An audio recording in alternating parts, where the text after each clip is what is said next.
tristeza, um momento de luta, um momento de angústia. A Bíblia diz então que Daniel, um dos homens mais influentes da Bíblia, quando ele está na Babilônia, por mais que o ambiente não é propício, ele cresce, ele evolui.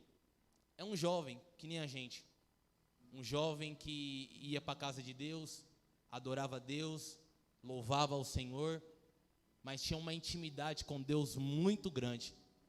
E era isso que fazia com que esse jovem, Daniel, crescia a cada dia. Porém, existe um jovem a qual é mais conhecido, chamado Davi. Todos nós, creio eu, que conhecemos a história de Davi. Davi era apenas um menino quando Deus chamou ele. Falou: Davi, é você que eu quero. Mas Senhor, eu sou jovem, mas não importa. Eu escolho as coisas loucas deste mundo para confundir as sábias. Então Deus escolhe Davi, faz ele rei. Davi cresce, Davi evolui. Davi se torna rei.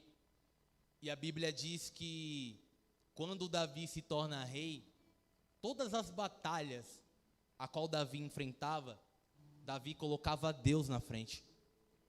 Todas as batalhas que Davi ia, primeiro ele colocava o Senhor na frente.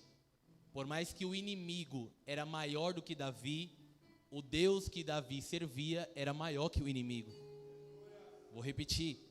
Por mais que o inimigo era maior do que Davi, o Deus que Davi servia era maior do que o inimigo.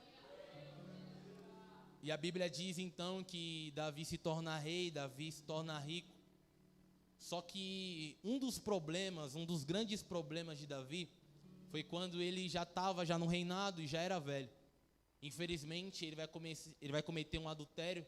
E nesse adultério ele mata ainda o homem que a mulher estava casada. E a Bíblia diz que Deus vai falar para Davi: Davi, a espada vai descer sobre a sua casa. A espada vai descer sobre a sua família. E daí em frente começa uma rebelião muito grande dentro da sua casa, dentro da sua família. Davi foi um homem que venceu muitas batalhas fora da sua casa. Mas a principal batalha, que era dentro da sua casa, ele não conseguiu ganhar. Entende uma coisa, irmão? Não adianta você ser lá fora aquilo que você não é dentro da sua casa. Não adianta você ser na igreja aquilo que você não é dentro da sua casa. Porque Paulo disse para Timóteo: olha, que o bom obreiro governe bem a sua própria casa. Porque se ele não souber governar a sua própria casa, como é que ele vai ter cuidado da casa de Deus? Então que ele governe bem a sua própria casa, que ele seja exemplo dentro da sua casa. E Davi não conseguiu tomar as rédeas da sua casa, tomar as rédeas da situação dentro da sua família. E um vai se rebeliar, um vai morrer, um vai padecer, um Davi não vai repreender. E vai acontecer diversos acontecimentos dentro da casa de Davi. E quando Davi já é um homem avançado em idade, Davi precisa tomar uma decisão muito objetiva. Porque, como eu disse, ele não estava conseguindo tomar as rédeas da situação dentro da sua casa, dentro da sua família. E a Bíblia vai dizer agora que Adonias, ele vai se autoproclamar rei sobre Israel. Ainda Davi rei, ele vai ter a audácia de roubar o trono do seu pai. A Bíblia vai dizer que vai chegar certos homens, junto com Batseba, mãe de Salomão, vai chegar até Davi e falar assim: Davi, toma uma decisão, toma as rédeas da situação. Porque eu lembro que ainda quando Salomão estava no meu ventre, você fez uma promessa, que o filho a qual ia nascer de dentro de mim, ia assumir o reinado, ia assumir o trono. Davi vai tomar uma decisão e vai dizer assim: olha, não vai ser Adonias que vai ser o rei, vai ser Salomão que vai ser o rei.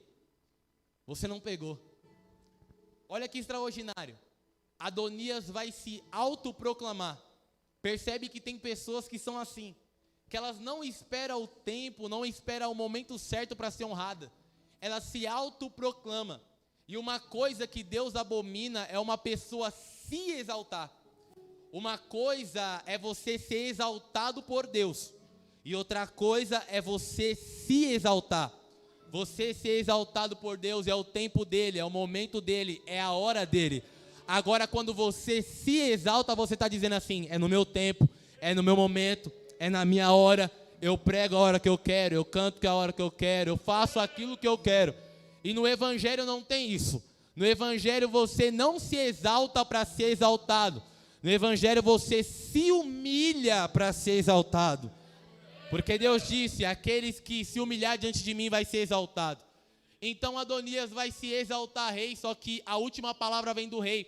A última palavra vem do rei Davi. E a Bíblia vai dizer que Davi fala assim, não, Salomão vai ser rei sobre Israel. É nesse momento que, no contexto, Salomão agora vai assumir o trono. E o que me chama a atenção é que Salomão tem 20 anos de idade. Salomão é um jovem, é um adolescente ainda. E a Bíblia diz que vai bater uma insegurança muito grande sobre Salomão. Porque ele é neófito, ele é novo. E como Davi era um exemplo bem claro de rei, ele tinha medo. Isso é normal na vida de um jovem, ter medo. E a Bíblia vai dizer que ele vai subir a um monte e vai sacrificar ao Senhor. Você pode repetir comigo, sacrifício? Está fraco, diga sacrifício ao Senhor. Salomão vai sacrificar ao Senhor. Entenda isso, irmão. Para você ser o que ninguém foi, você precisa se doar como ninguém se doa. Eu vou te provar na Bíblia. O homem mais forte da Bíblia é Sansão, sim ou não? Sim ou não? Sansão é o homem mais forte da Bíblia. Todo mundo queria ter a força de Sansão, pastor Diego. Mas quando, antes mesmo de Sansão nascer, olha que extraordinário. O anjo vai falar tanto para a mãe de Sansão e tanto para o pai de Sansão. O anjo vai falar assim, olha, ele vai ser forte, vai ter um propósito na vida desse homem. Mas ele não pode cortar o cabelo, ele não pode deixar o cabelo na régua. Ele não pode beber vinho. Nos dias de hoje, beber uma coca, não pode. Ele não pode fazer isso. Todo mundo fazia, menos Sansão. Todo mundo cortava o cabelo, deixava o cabelo na régua, mas Sansão tinha aquele cabelo enorme. Todo mundo zoava Sansão. Pensa na época de Sansão. Imagina se fosse hoje, na escola. Ia ser aloprado. Não corta o cabelo. O homem não bebe nada. Mas ninguém teve a força que Sansão teve. Eu vou mais profundo. Quem lembra de Samuel? Samuel foi sacerdote, juiz e profeta. Ele teve 3 cargos importantes. Aí quem vê de fora, o fofoqueiro olha de fora e fala assim, rapaz, caiu de paraquedas. Chegou agora. Já quer pregar, já quer cantar, já quer fazer as coisas. Chegou agora. Mas Ana, antes de Samuel nascer, Ana fez um voto. Falando assim, ele não vai cortar o cabelo, ele não vai beber bebida forte, ele não vai fazer, ele vai ser diferente. Era um sacrifício muito grande. Imagina, todo mundo cortando o cabelo, todo mundo bebendo e você não podendo beber. Mas Sansão e Samuel foi aquilo que ninguém foi. Aprende, irmãos. Evangelho é obediência, sim. Evangelho é você obedecer seus líderes, sim. Mas também evangelho é sacrifício. Às vezes a gente vai ter que deixar os nossos maiores sonhos, os nossos maiores projetos, a nossa faculdade, tudo a gente vai ter que deixar somente para servir Jesus. Eu sei que é dura essa palavra, mas você vai sair daqui refletindo. Não dá para continuar da forma que está. Não dá para continuar da forma que está. Mas Pedro, eu não vou subir para o monte, senão eu vou molhar meu pé, senão eu vou sujar meu pé de lama. Você vai sair com a mentalidade de hoje, falando assim, não, eu vou subir o monte, vou fazer propósito, vou fazer campanha. Eu vou me doar como ninguém está se doando para eu receber aquilo que ninguém tem. Estou devagarzinho. Sacrifica ao Senhor. Porque é através do seu sacrifício que Deus vai te honrar. Salomão vai sacrificar ao Senhor. Ele vai sacrificar 1000 sacrifícios perante Deus. E na mesma noite Deus vai aparecer a Salomão e vai dizer, Salomão, pede o que você quiser que eu vou te dar. E a Bíblia vai dizer que Salomão vai pedir sabedoria. E Deus vai dar sabedoria para Salomão. Diz a Bíblia que ele é o homem mais sábio, o homem mais rico da terra. A Bíblia diz que todo mundo, o mundo inteiro saia dos seus lugares para ouvir a sabedoria de Salomão. Para ouvir aquilo que Deus colocou em Salomão. Isso é extraordinário demais. Salomão vai crescer, Salomão vai se tornar um homem muito grande, muito poderoso diante da terra, diante do Senhor. Só que o que me chama a atenção é que a idade dele vai avançar, ele vai chegar na sua idade. É aí que eu entro no livro de Eclesiastes. Ele escreve Eclesiastes, Salomão escreve alguns livros, alguns poemas em Salmos, mas o que me chama a atenção é no livro de Eclesiastes. A Bíblia vai dizer que ele não é o mesmo homem de 60 anos atrás. Quando Salomão assumiu o trono, ele tinha 20 anos de idade. Agora ele já é um homem idoso, já é um homem de idade. Ele não tem a mesma virtude, ele não tem o mesmo vigor do passado. Só que Salomão vai viver todas as coisas. Pensa comigo. Salomão é um homem rico. Além de jovem na época dele, ele era um homem rico, inteligente, tinha muito dinheiro. Então pensa, todas as mulheres queriam esse cara. O cara, além de ser rico, era muito inteligente, era muito sábio. E a Bíblia vai dizer, então, que quando chega no livro de Eclesiastes, Salomão agora vai apresentar o outro lado da vida. As consequências que levaram ele chegar naquela etapa. Porque enquanto ele era jovem, ele curtia, ele bebia, ele saía com seus amigos, mas as consequências vieram. E quando ele chegou no contexto de Eclesiastes, ele já vai começar o livro dizendo: vaidade, vaidade, tudo é vaidade. Ilusão, tudo é ilusão. Eu trabalhei, eu me esforcei, eu me dediquei e nada adiantou.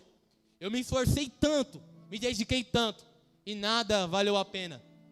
É nesse contexto que eu entro e faço você refletir nesse momento.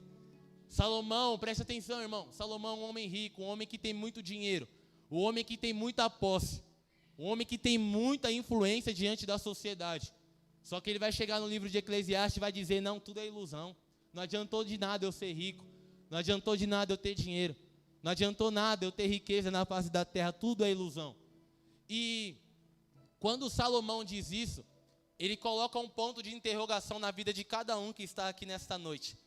Pedro, por quê? Porque tem jovens que entraram aqui nesta noite dizendo assim: rapaz, eu preciso curtir a vida mais, eu preciso beber mais um pouco, eu preciso fumar mais um pouco de narguile, eu preciso ficar com uma ali, ficar com outra ali. E Deus está dizendo: até quando?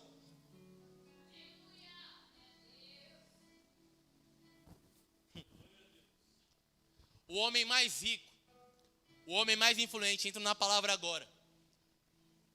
No começo da sua vida, do seu reinado, era tudo bom, tudo perfeito. Mas quando ele chegou na sua velhice, ele falou que tudo era ilusão. E olha que extraordinário. Capítulo 2, versículo 10 diz assim, em outra tradução, olha que extraordinário: tudo o que os meus olhos desejaram, consegui para mim. Provei todos os prazeres da vida. Repita comigo: desejo. Tá fraco, diga desejo. Nesse primeiro versículo a qual eu li, olha que extraordinário. Salomão já vai falar assim: tudo que os meus olhos olhou, viu que era bonito, desejou no meu coração, eu fui e peguei. Tudo. Eu não privei de nada dos prazeres dessa vida. Eu não privei de nenhum acontecimento. Tudo que meu coração quis, eu fui